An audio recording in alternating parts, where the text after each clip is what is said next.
I am delighted to welcome Peter Ventagle, a photographer, photojournalist, member of Magnum Photos, who spent more than 20 years, from what I know, covering the conflicts around the world, and who is also part of the exhibition in gallery, so you can see his project.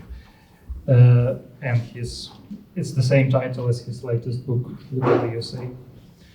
So I would like to start with a very basic question to you. How did you become a war photographer? And if it's right way at all to describe you, what you do?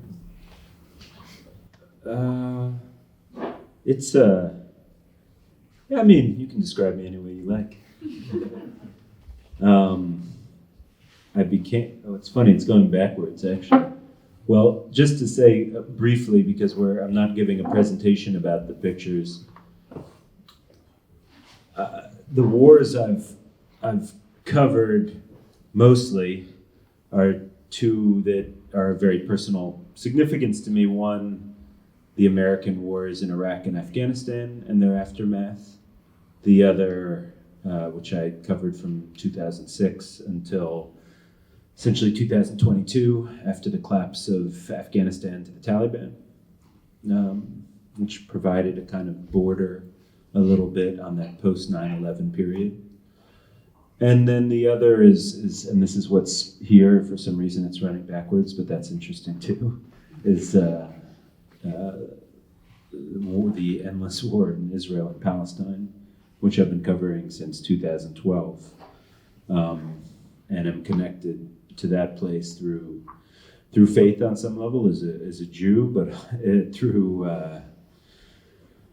personal history as someone who's been kind of deeply engaged in the Arab world and in the Middle East for 20 years as a photographer, but very much also as a teacher in a program called the Arab Documentary Photography Program. So that's just a quick sense of what you're seeing here on the screen. But back to your question, the war photography question. I mean, when I became interested in doing it and thought it was the path for me,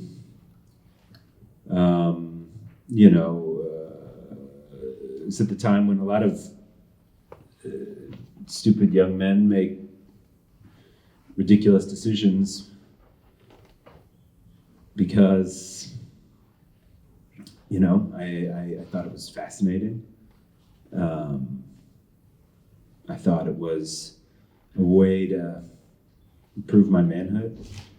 I thought it was a way to have a kind of status in society that I desired and admired. All sorts of sort of dark and naive reasons. There was also, of course, the paradox of that being, a strong kind of political consciousness, one that was very much inspired by the Vietnam War and the legacy of the Vietnam War, what photography had meant to that war and to the society I come from the United States. And in some sense, the loose kind of naive and foolish dreams of a young man became very serious when September 11th happened and the war in Afghanistan started and the war in Iraq started. And so these strange desires that I had and both embraced and was freaked out by had a kind of path to them, a mission to them. It was, the world had changed. My country was at the heart of it. My generation was at the heart of it. And so then it became something that felt very natural to me. For very unnatural reasons.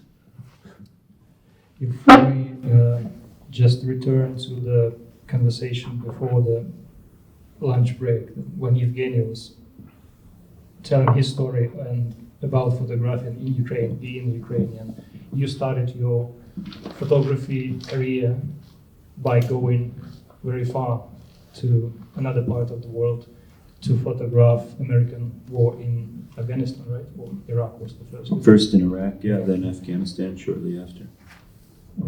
what was your motivation of, like, you wanted to capture your country at war there, or you were interested in also like exploring the country where you went to? At first, it was also vague at first. I mean, what became this kind of 20-year work that's ongoing, that kind of dominated and preoccupied a good part of my life and identity, started with the very sort of simple idea of wanting to get an understanding for myself without the filter of journalism, without the filter of academia, which is kind of where I was coming from. I was studying history at Yale and on a more academic track. And you know, the funny thing about words, right, is for me at least, language, words, I use them to like describe or create a story around events that happened in my life that were actually kind of instincts that I don't feel like I made real decisions to do. They just felt so profoundly and deeply right to me. And then after the fact, I come up with a story around them. But mostly I went because I just felt like I passionately needed to be there. And when I was there, that's when I started to understand why I was there, you know. And I was there at first to see my country at war and what that meant. I didn't know what I was going to do with the pictures because it was no longer Vietnam. We didn't have a volunteer army, we didn't have a draft army. So the society wasn't going to be mobilized in the way it was mobilized in Vietnam. It quickly became clear to me that this was, it was already known to be an illegal war, but quickly became clear to me that it was also a violent war of occupation against a sovereign nation that was incredibly screwed up place, but like didn't necessarily deserve to have my country invaded. You know, in this story, America's the Russia, you know. So I couldn't see this as a celebration of anything that I was seeing. It inherently became very quickly a critique of what I was saying, of what I was seeing. But, you know, the many paradoxes that I experienced there also led to a kind of photography that almost always has a kind of inherent contradiction in it between the kind of violence and the kind of humanity embedded in the souls of men. I wanted to return to our conversation before the event, and we talked about aesthetics and war photography. So you went to Iraq. You just it was quite early in your photographic career, right? Yeah. You haven't been a photographer for a long time. No, not long. No, I was 24 when I first went. And what kind of images you had in mind when you went there? Were you looking for something particular? Did you wanted to go like to having the legacy of Vietnam War, of other war photographers? Anything particular you wanted to document?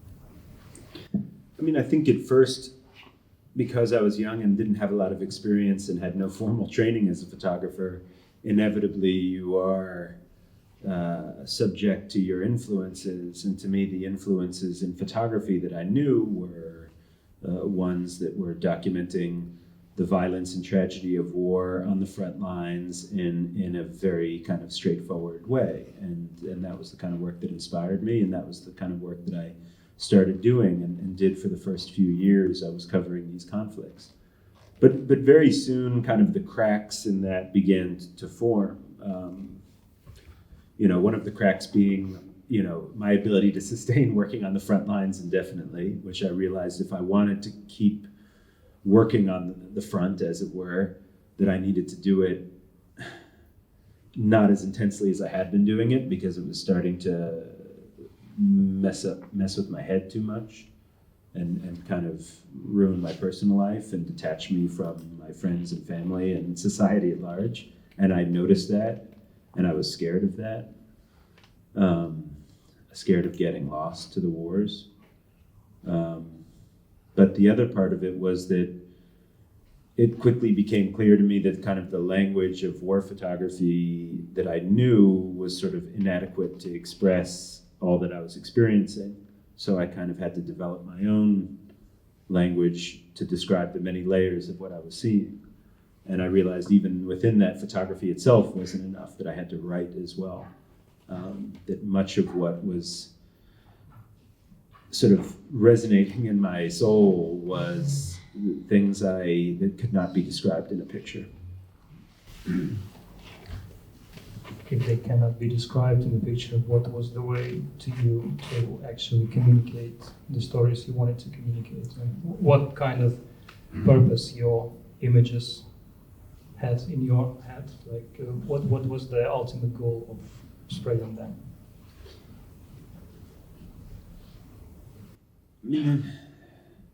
There was never really a goal in mind. I don't know if there's. We don't think we all know, those who are practicing photography or just looking at photography or studying photography, you know, what you think your photograph means to you isn't necessarily what it means to other people, no matter how tightly you control the context, no matter how tightly you control the presentation, the frame itself, the editing. It takes on a life of its own. And I guess in a sense, over time, I stopped trying to control really much of anything at all. You know, there was a kind of the chaos provoked by the strange mysticism of photography is something I kind of embraced, for lack of an alternative. Was it more limiting or liberating, this mysticism of photography and the feeling that you have a limited control? I mean, if you as a photographer form certain idea and you communicate it in some way, and where does your own responsibility ends and where editor's responsibility, what they do with the photograph? So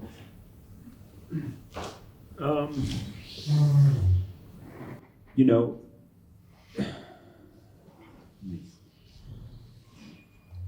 early on, I've always had a strange relationship with the press in a way, because it is to me the most effective tool to communicate to a mass audience the kind of the crux of what it is I'm experiencing.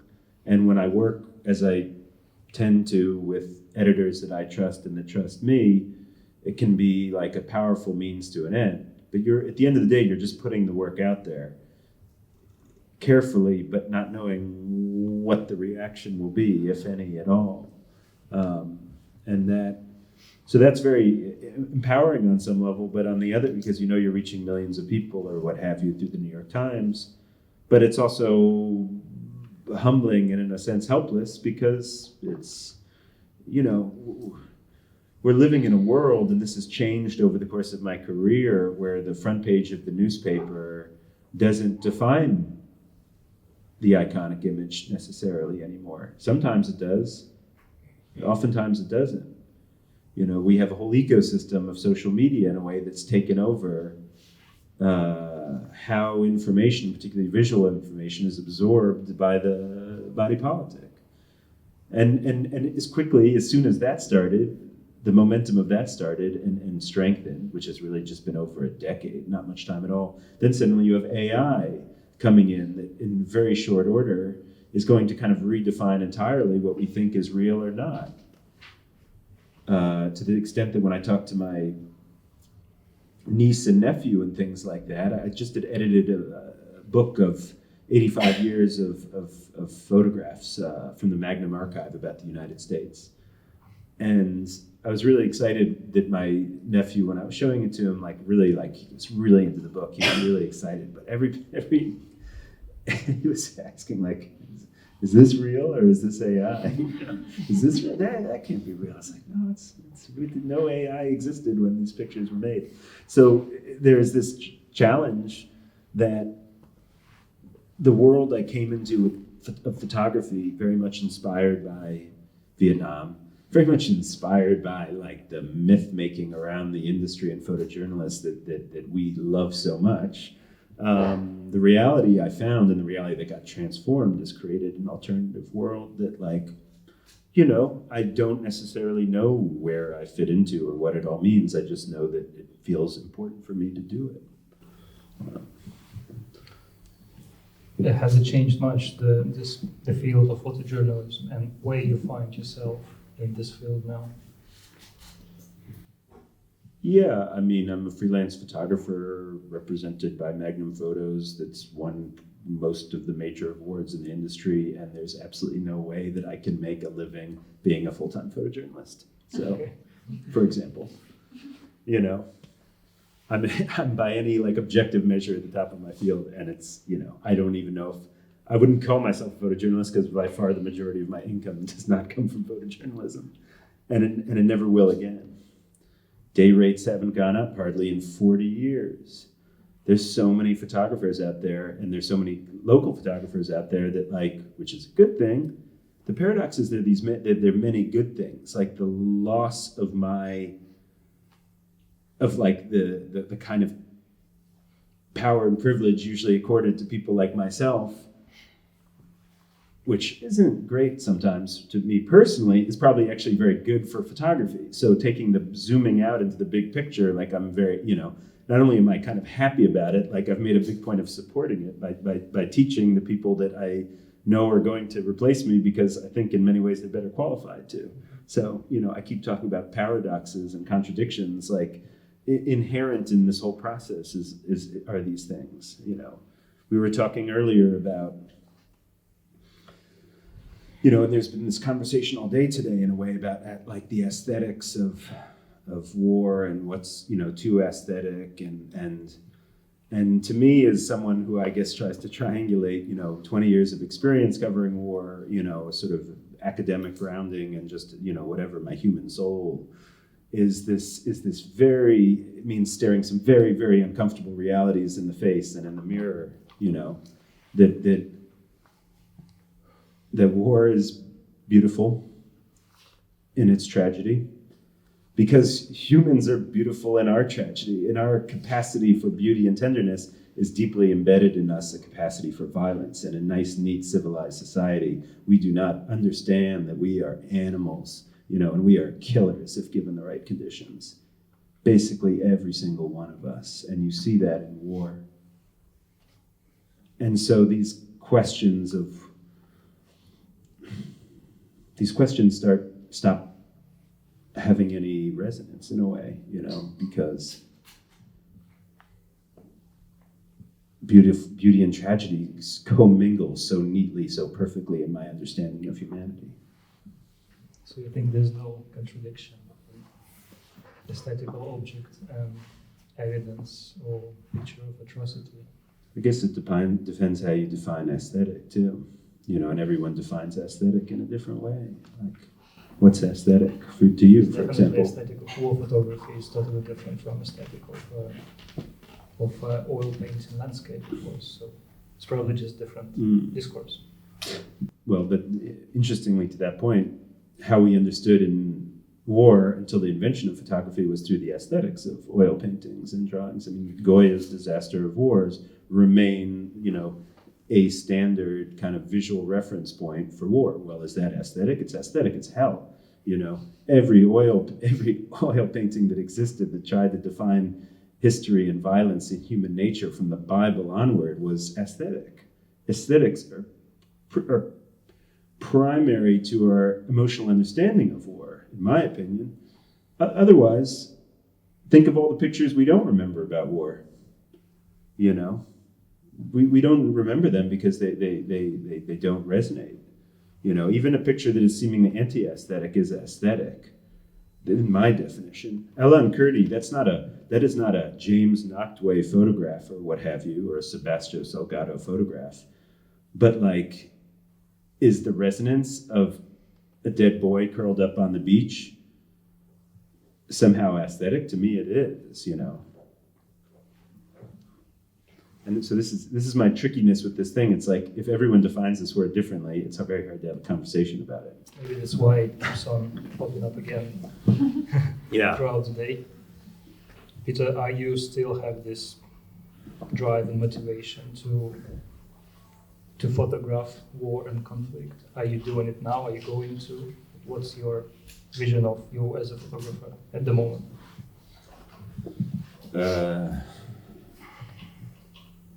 It's like a therapy session.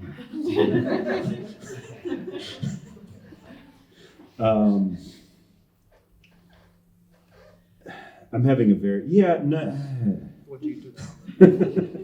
It's a complicated question. I mean, when I was last in Israel and Palestine, I mean, I've been photographing war for 20 years. I don't really call myself a war photographer because I do many other things besides photograph war, but it's a big part of my life. Has been, to some degree, continues to be. And I know that every time I have a crisis with it, which is not infrequent because I'm like, a neurotic overthinker that's too self-absorbed for his own good, I have a crisis every few years. And then it goes away, and then it comes back, and then it goes away, and then it comes back. And I've just given up trying to understand myself. It just doesn't work. And right now, I mean, I have my first child is being born in a month, 6 weeks, something like that. Hopefully not right now. And I think, well, surely that will end this era of my life. But I just don't know. Fair answer. Thank you. I probably should just give a word to the audience. Maybe you have questions. Hi, I was very interested when you said you were studying history before you went off to be a photographer, including in conflict zones. You don't have to hedge, it's okay. We've been talking about historical imagination in various different panels today, and it seems inescapable. You've mentioned Vietnam, and I remember reading about Vietnam photographers who thought about Second World War photographers when they went out to Vietnam. But it seems to me that the kind of, maybe this is a sign of my age more than any particular insight, the kind of ground, the shared historical understanding has shifted in the same period of time that you've mentioned social media having a big impact on the photojournalism market. In that I used to teach the history of war photography, and everybody would come with the same sort of repertoire of images, but now, just after 5 or 10 years, the students that I teach and the images that I have in mind, they're not in parallel anymore. So I wanted to ask you about the contradictions of history when it comes to photographing conflict. You've been talking about contradictions, and I'm really interested in how you might think of history as a resource that will enable people to engage with photography or produce photography that is historically orientated, like the evidence that Hannah was talking about beforehand, and history as a barrier that gets in the way of seeing, that is a sort of film or a misty lens through which we see some imagery that stops us understanding what's being shown to us rather than facilitates our engagement with it. Yeah. Easy question at the end of the day. Jeez. I mean, to the point of your students, what I think is pretty, correct me if I'm on the right, it seems almost like a two-part question, or at least I'll answer it that way. What's weird about war photography now is when it came about with me, there were the icons of photography, the individual photographers, and then there were the icons of witness, which were oftentimes sort of one-off iconic images by photographers that didn't necessarily have that, maybe they were killed or maybe they didn't have that vision, but their pictures were seen as singular objects, almost as distinct from the photographer themselves. And now, what's interesting is the best war photographer in the world, currently, is a Gazan grandma who wakes up because an airstrike just hit her building, and she starts filming on her cell phone, and tomorrow it'll be someone else, So how do we even define to me any language of defining what's good, what's important, what's worth remembering. That's become so incredibly fragmented that future historians are going to have just a hell of a task picking up the pieces and trying to create like a coherent narrative about the way war is documented. Because it just has shifted in terms of meaning, in terms of what is meaningful from the professional with a piece of equipment that requires some specialization to anybody, and soon to AI, right? So and can AI make good war photography? Maybe in a way that an oil painting can. And I, like a year and a half ago, I started painting a lot and illustrating simply because I was like, this vehicle, which is not fact, can maybe speak to reality in a way that I can never capture as fact with this tool, the camera. So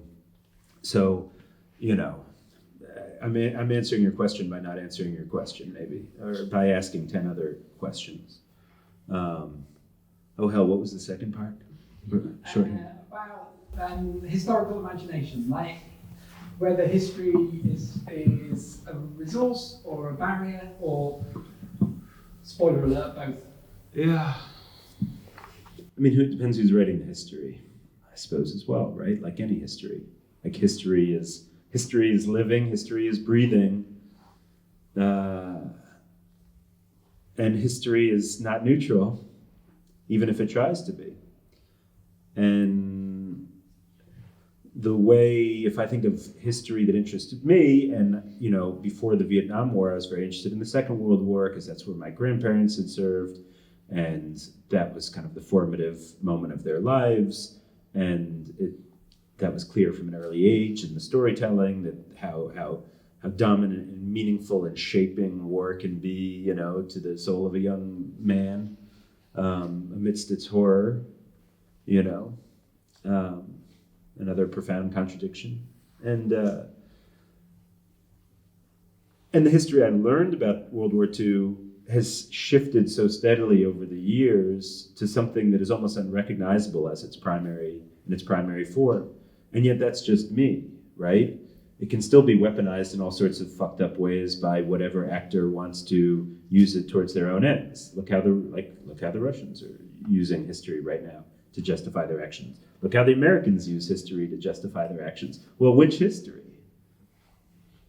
So history is such a slippery little column of smoke that, I don't even know what it is.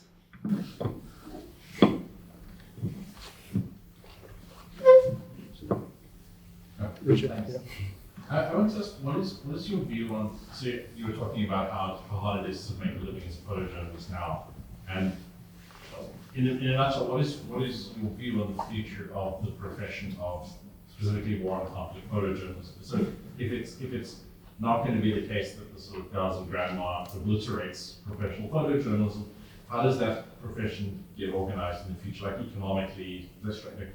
Is it the role of the gentleman scientist who also does, you have your main job and you go as a side hobby to war? How does the profession organize itself in the future? Oh man, I don't have the answer to that question either. I can't answer any of these questions.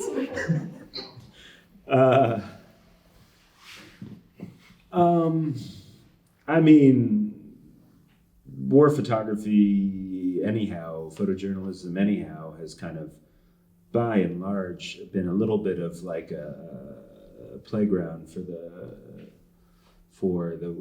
well-off, the children of the well-off. Spoiler alert, I'm one of them, So,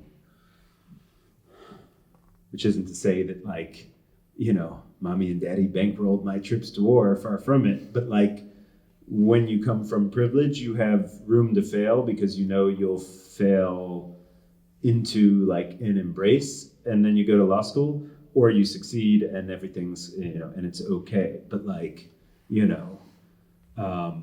talk about history when class writes history as well. And we, no matter how hyper conscious we are of our biases, we have our lived experience. I'm diverging entirely from your question, which I'm trying to answer in my head and sort of distracting everyone from not knowing the answer by talking about something entirely different, maybe. But in terms of organizing, I mean, I think these things are all going to exist side by side going forward. Like, you're not going to put the genie back in the bottle of like the cell phone social media combo pack, nor should you. We wouldn't know what's going on in Gaza were it not for that, you know. And so in many ways, you know, I'm deeply grateful to that.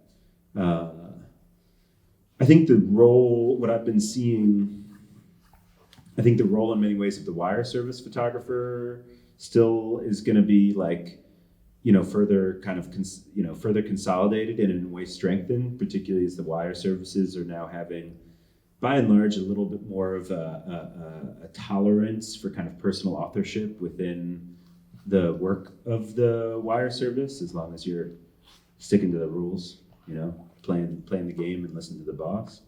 What's interesting is like people like me, and I think Magnum is sort of to some degree facing this crisis, is that like when you're like the kind of photographer that is like a weird hybrid of different labels of photography, relying almost exclusively on like your own independence, to pursue personal projects that are maybe augmented by, you know, by assignments, by grants, by personal benefactors, by corporate work, like that is becoming increasingly difficult and elusive. And I wouldn't be surprised if we start to see that just kind of slip away.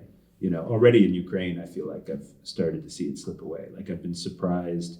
I've been both like incredibly like inspired and moved by the unbelievably brave and incredible work by people like Genya, you know, and surprised by the kind of lack of work of like seeing lack of work of people like me, you know.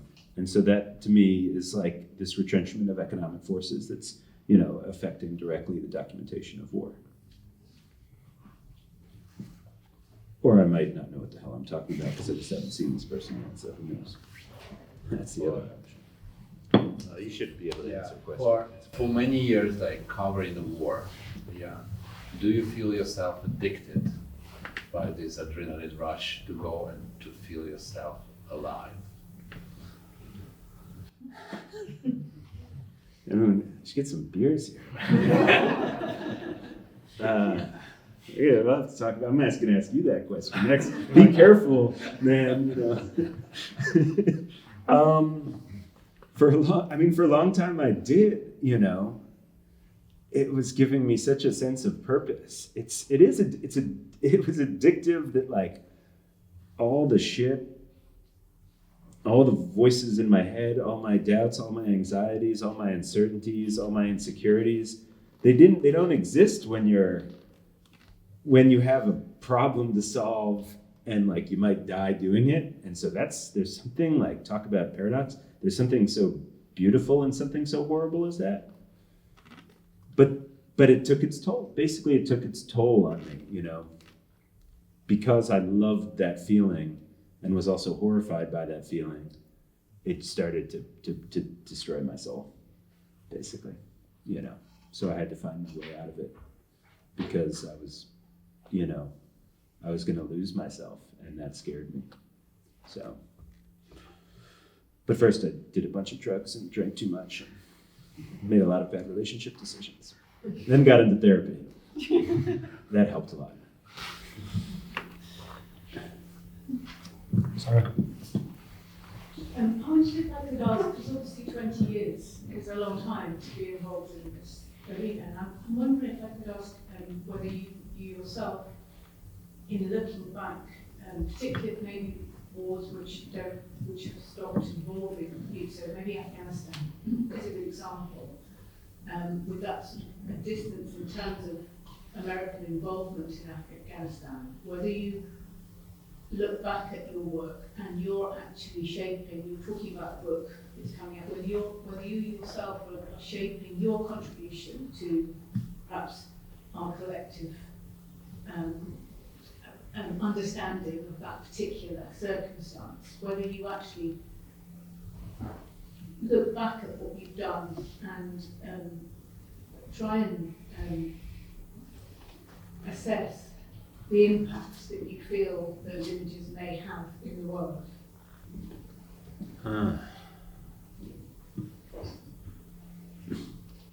It's weird.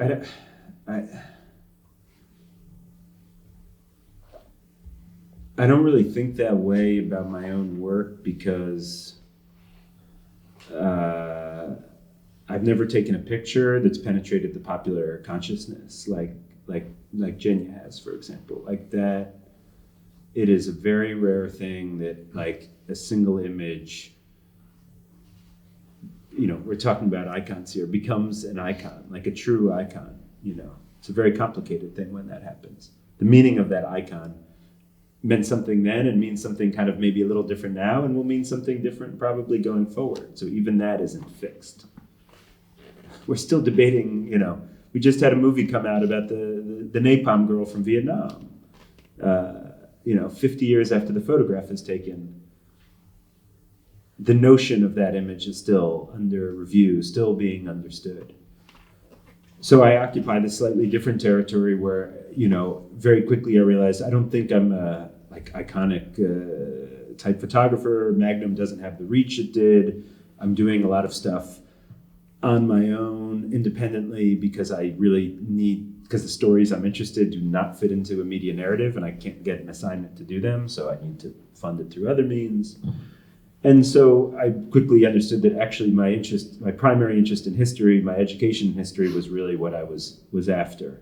And that's why I did all these books, these six books kind of culminating in this one, Look at the USA, that's how I sort of saw my role, is to try and create my narrative, my understanding of these events for historical context is kind of a primary source, but one that is hopefully deeply versed in kind of like the passion of experience and the attempt at the detachment of analyzing that experience.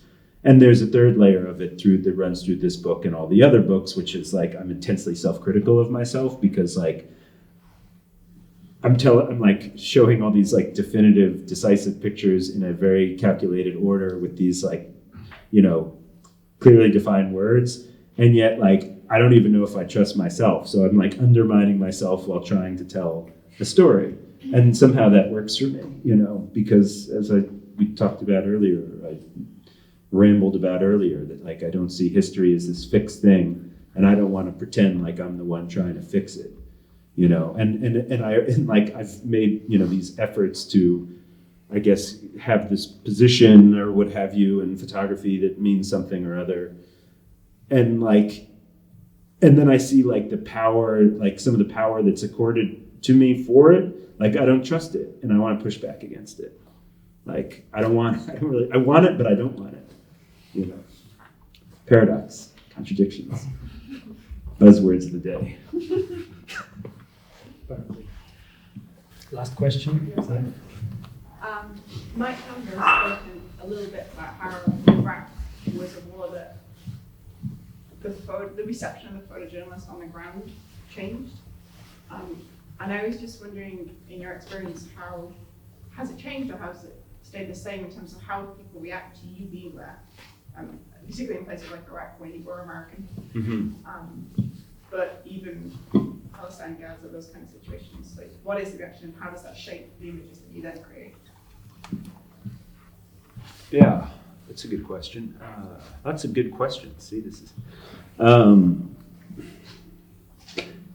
like with the context matters a lot. I love Mike Gamber, by the way. He's a saint. And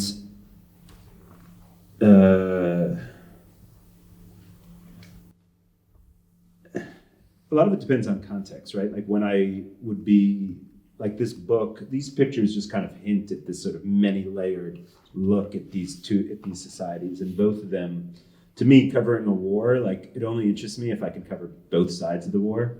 So like I'm with the IDF sometimes, and I'm with Hamas sometimes, and I'm with Gazan civilians, I'm with people in the West Bank, I'm with the settlers, I'm with Israeli hippies, like whatever. That's just Israel. Same thing with, I could not embed with ISIS, obviously, but you know, I'm with the Taliban, I'm with the American soldiers, you know, I'm with Iraqi civilians, I'm with American civilians, I'm with Afghan civilians. It's only interesting to me if I can triangulate all of these forces. But like, so who you're with, to answer your question, who you're with, like if I'm with the Americans and they're patrolling through, I mean, this is all over now. When I was with the Americans, see, I'm still fucked up. I'm thinking about it in the present tense, like a war that's been over for a while. When I was patrolling with the Americans, you know, you're just part of them. You're not seen as an individual because they're just an occupying army and you are with that occupying army. And it's not like, oh, hey, I'm a member of the free press. Like, you can trust me, guys. Hey, you know, that doesn't work. It doesn't work like that, you know. I mean, same with issues, all these authority issues of like consent and things like that, which like presupposes that photography is like fundamentally an ethical thing to do, which I don't think it is. Surprise.